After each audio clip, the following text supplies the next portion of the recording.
Les amis, bonjour, on se retrouve pour une nouvelle vidéo XM Studio et on se retrouve avec un personnage qu'on voit rarement sur le marché de l'occasion, un personnage bien évidemment central du dessin animé et du comics des années 92 que je regarde activement dès que j'ai un petit peu de temps en ce moment, le personnage de Kingpin alias le Caïd du coup dans la version française, le personnage bien évidemment de Wilson Fisk qu'on retrouve dans la série Daredevil mais qu'on retrouve aussi au cœur de la plupart des intrigues de Spider-Man.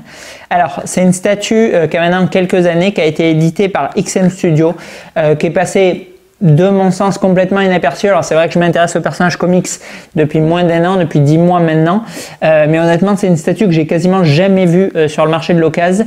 Une statue qui a été pourtant produite à 500 exemplaires, qui n'a pas spécialement coté puisque je l'ai acheté du coup moins cher que son prix d'origine. Alors j'en profite d'ailleurs pour faire un remerciement, une petite dédicace au dépôt-vente Kawet Jones.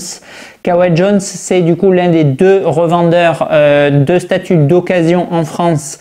J'allais dire officiel, c'est pas officiel, mais déclaré, disons. L'un des deux, c'est le dépôt-vente Kyodai et Aniki, avec lequel personnellement j'ai jamais fait d'affaires. Et le second, c'est du coup Kawet Jones, là avec lequel j'ai vendu et acheté à de nombreuses reprises. La personne de Jérôme, qui est du coup dans le sud de la France, personne très très sympathique, à l'écoute, réactive, professionnelle, enfin vraiment 5 étoiles pour lui. Et qui a très très souvent du nouveau du coup sur son dépôt-vente, avec un très grand nombre de transactions avec la plupart des gros collectionneurs à son actif, et notamment souvent des produits XM Studio, dont ce Kingpin que j'ai pu acheter chez lui. Donc un grand merci à Jérôme, statut voilà et transaction qui a été faite dans la semaine, donc vraiment toujours top de faire affaire avec lui. Et pour le prix, alors je crois que d'origine on était aux alentours de 1000 € plus shipping. Là on était du coup tout inclus à moins de 900 €, 850 € je crois si je dis pas de bêtises. Voilà, donc pour une statue qu'on voit vraiment rarement, qui était neuve à mon sens, jamais déballée puisqu'il y avait les autocollants XM et le personnage avait dû être stocké longtemps puisqu'il y avait le espèce de papier de protection sulfurisé qui collait un peu sur la peinture noire vernie des chaussures du Caïd. Bon, rien de dramatique mais juste pour dire qu'à mon avis il était neuf, il n'avait jamais été exposé. Et voilà, alors cette statue du Kingpin, j'ai un petit peu hésité parce qu'il y a le talentueux Caleb Nevzen qui propose une version via le groupe Exoresin, je crois que c'est, si je dis pas d'annerie, un caïd vraiment beaucoup plus en action, beaucoup plus démonstratif, en train voilà, de se battre du coup avec Spider-Man, mais j'ai choisi cette représentation d'XM parce que franchement je trouve qu'elle colle comme un gant au personnage qu'on retrouve dans la série. Pourquoi? Parce que déjà, bon, c'est un personnage qui est souvent, alors un personnage sur trône, j'allais dire, un personnage qui est souvent quand même assis dans la série, en train de comploter et tout, c'est-à-dire que autant dans Daredevil, on le voit plus en action, autant dans Spider-Man, très souvent, il est en train de tirer les ficelles, de donner du coup des conseils, des manipulations et autres, et il est du coup souvent assis. Donc je trouvais déjà que ça le représentait bien. Secondo, on avait du coup au dos du fauteuil la ville de New York qui est représentée avec les buildings et tout, et là encore vu que vraiment il est en amont, il est en train de manipuler l'intégralité de la ville, il est vraiment aux commandes du coup de cette ville. Je trouve que c'était une très bonne idée de la part d'XM de faire ça. Et troisième raison pour laquelle je l'ai prise, et là je trouve que c'est vraiment un coup de génie de la part de la marque de la part de la marque malaisienne, je vais y arriver, c'est cette représentation de jeu d'échecs. Alors en fait quand j'avais vu la statue de prime abord, bon, j'avais pas spécialement saisi, je m'étais dit bon, le Caïd, voilà, il est en train de manipuler un peu les personnages comme des pions et du coup ils ont matérialisé ça sous la forme d'échecs et c'est quand même relativement sympa, ça lui va bien. Mais en fait XM Studio a été beaucoup plus loin que ça. C'est-à-dire qu'en fait, chaque pièce de l'échiquier, c'est un des personnages de l'univers de Spider-Man. Et ça, j'avais pas du tout capté avant d'acheter la statue. Et franchement, c'est un clin d'œil et une représentation géniale pour le coup du personnage. Puisqu'en fait, chaque petite pièce d'échiquier, les blancs pour les gentils, les noirs pour les méchants, donc bien évidemment, bon, comme dans Spider-Man, il y a beaucoup plus de méchants que de gentils, ça va être du coup un des personnages, une représentation du Caïd en train de manipuler telle ou telle personne dans la ville, de mettre tous ces pièces en place comme sur un échiquier pour lancer du coup ces plans machiavéliques. Et ça, franchement, c'est tip top. Je trouve la représentation vraiment géniale. On a du coup, pour les gentils, ils sont 3. On a Elektra, on a Spider-Man et on a Daredevil. Voilà, on a du coup 3 gentils et on a à l'inverse 8 méchants. Donc Bullseye, bon, Bullseye il est je suis fatigué. Aux ordres du Caïd, mais bon, il est vraiment assez secondaire comme personnage. Bon, ils l'ont quand même mis. Le Docteur Octopus, bien sûr. Sandman, bon, on le voit pas tout le temps, mais why not. Kraven. Venom, bien sûr. Venom qui est d'ailleurs dans la main du Caïd, puisque c'est une des pièces principales. Le Bouffon Vert, Green Goblin. Et Electro, bon, qu'on voit aussi assez souvent. Donc franchement, c'est vraiment tip top. Je trouve que cette idée, elle est top.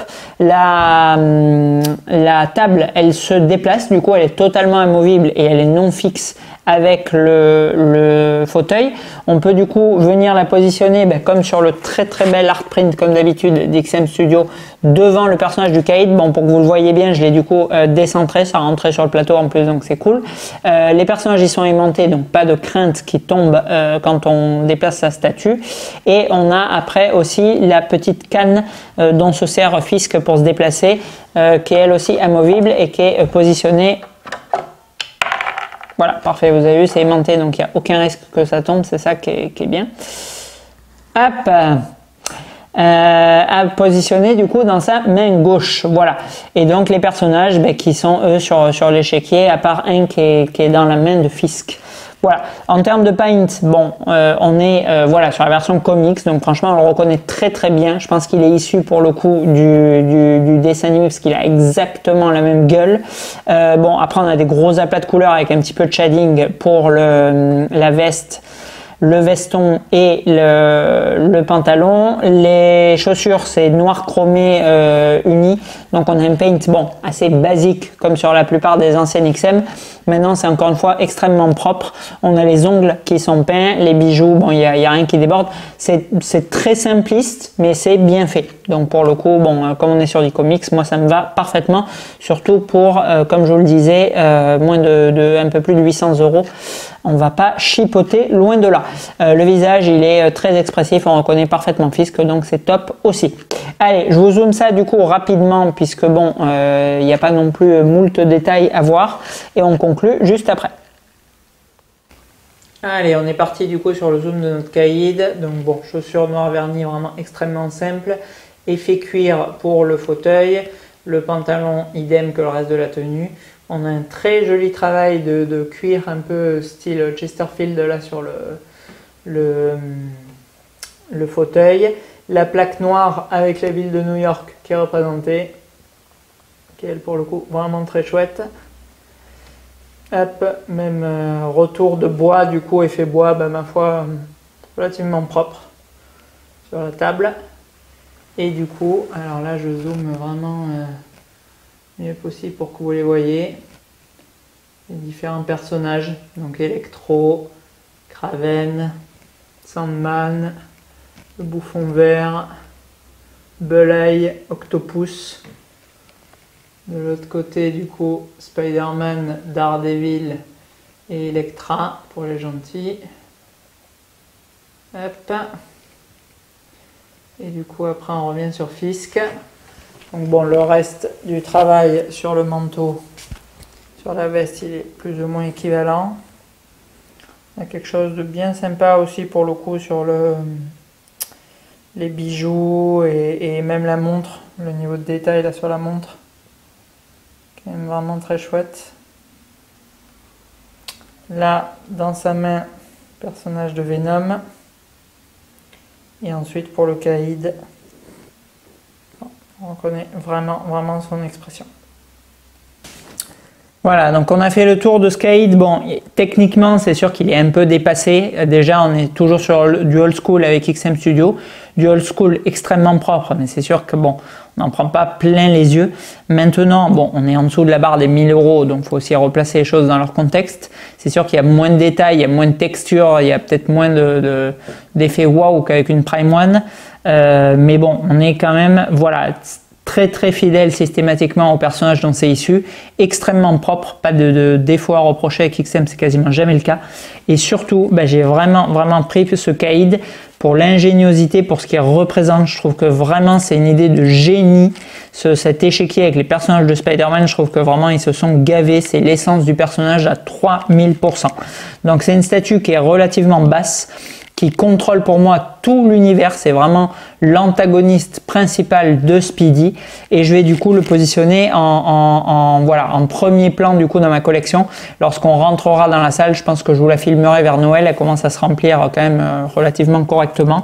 On verra du coup en premier plan, je pense vraiment ce caïd sur la partie univers Spider-Man, parce que c'est pour moi le gros méchant qui tire les ficelles, qui domine, qui est derrière tous les mauvais plans, quoi.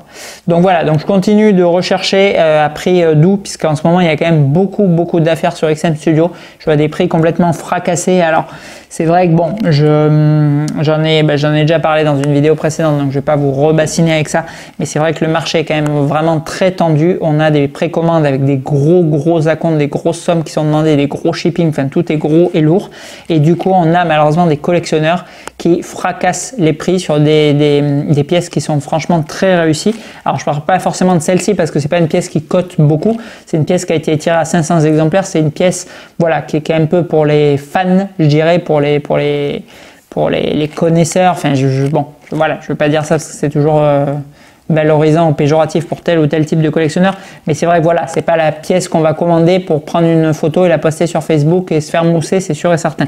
Donc mais malgré tout il y a d'autres pièces XM Studio que j'ai acheté ou que je suis en cours d'achat, où les prix sont vraiment très bas par rapport au prix d'origine, et pourtant c'est des pièces extrêmement réussies.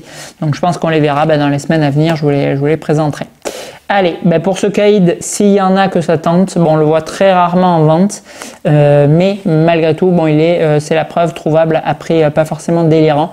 Donc c'est une pièce vraiment pour les fans de Speedy que je conseille obligatoirement. À bientôt.